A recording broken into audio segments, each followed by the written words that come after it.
When the Rolex Explorer II 216570 was introduced at Baselworld 2011, it was a bit of a shock. And not necessarily a good one. Many Rolex fans were reeling at all and any of the details present on this, as it would be to most, pretty unassuming watch. But why was the new Rolex Explorer II such a controversy? And more importantly, why does that mean Rolex should have made it years ago? Watchfinder, the pre-owned watch specialist. Now available in France, Germany, Switzerland, USA, and Hong Kong. So we can keep on making great watch videos. I'd really appreciate it if you subscribed to the channel. If you already are, it really does help. Thank you. You know how it is with people as they age. When they're young, carefree and full of energy, their views are liberal and their ideas left field. As they get older, when the weight of the world presses down on their shoulders, they stop looking out and start to look in instead.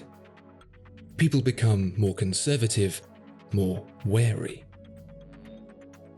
It's understandable why this happens. When you have nothing to lose. When you've worked hard to get something, you want to hang on to it with both hands. It's not always right, and not always wrong, but in the case of Rolex, it's very much true. Would you believe that Rolex was once the young punk, the rebel wreaking anarchy amongst its centuries-old peers?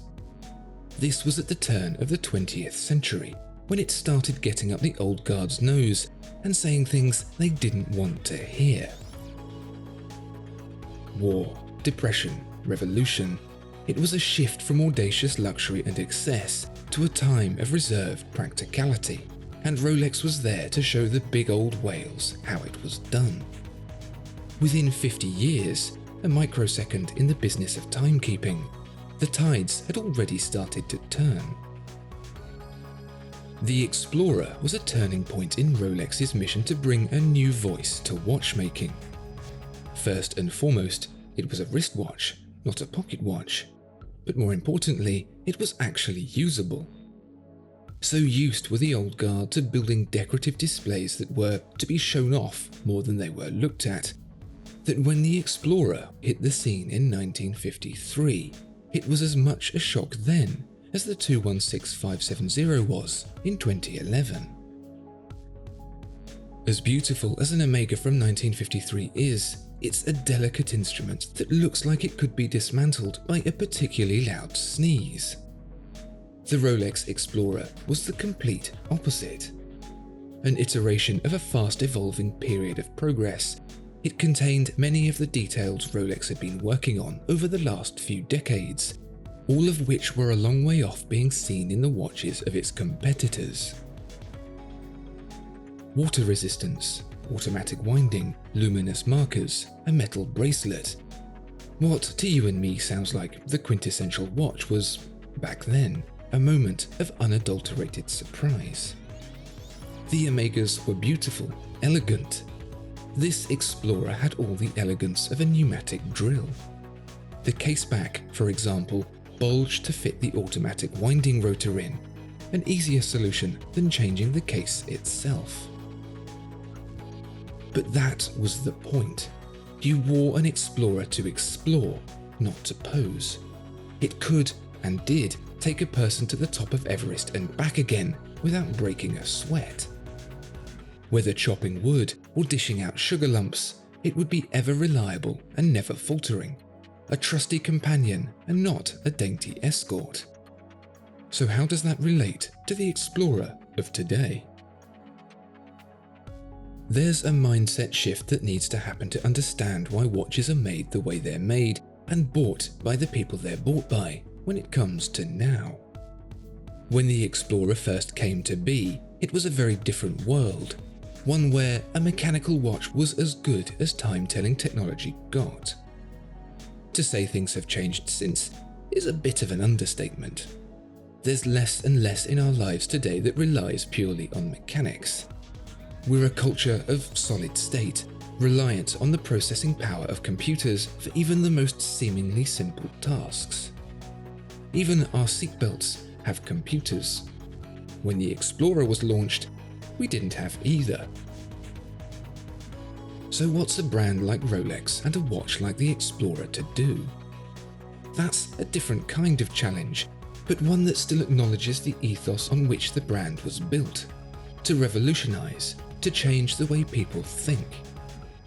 Only now, Rolex is hardly known for breaking new ground, be it from a design, technology, or cultural standpoint. It's not forwards or backwards, it just is. How do you revolutionize when the foundation on which that revolution is built has been abandoned for over half a century? Easy. You inspire. Inspire people to love what you have, even if you're not the first to have it. Look at Apple.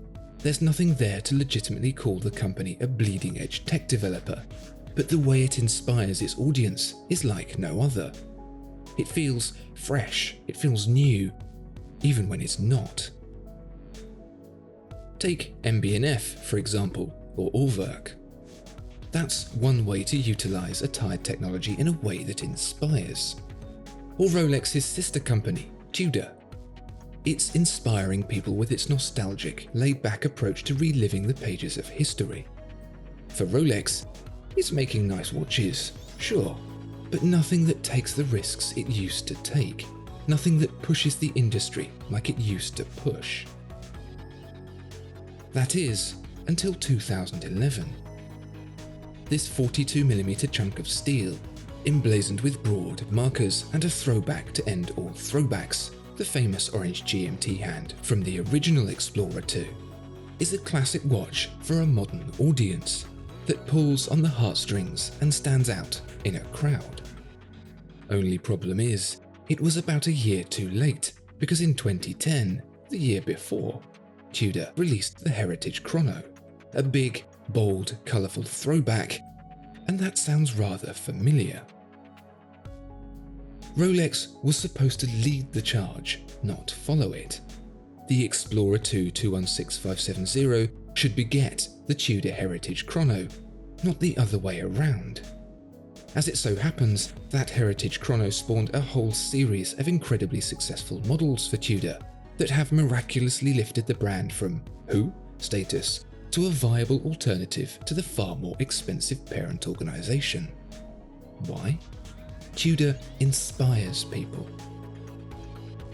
The fact that the 2011 Explorer II was such a shock says more about what Rolex has become than what it is going to be.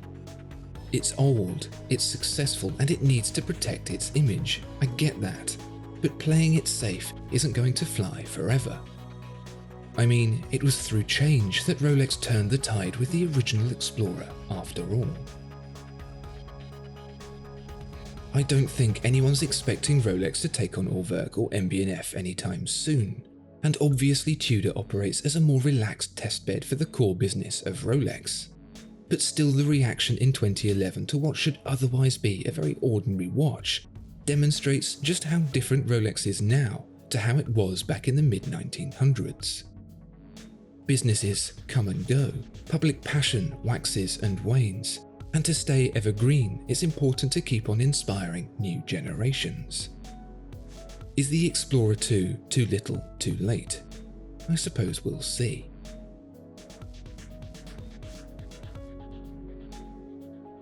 Discover more exceptional watches at Watchfinder. Thank you so much for watching this video. If you enjoyed it, please do consider giving it a like and subscribing to the channel. If there are any watches you'd like to see featured, please let us know in the comments below.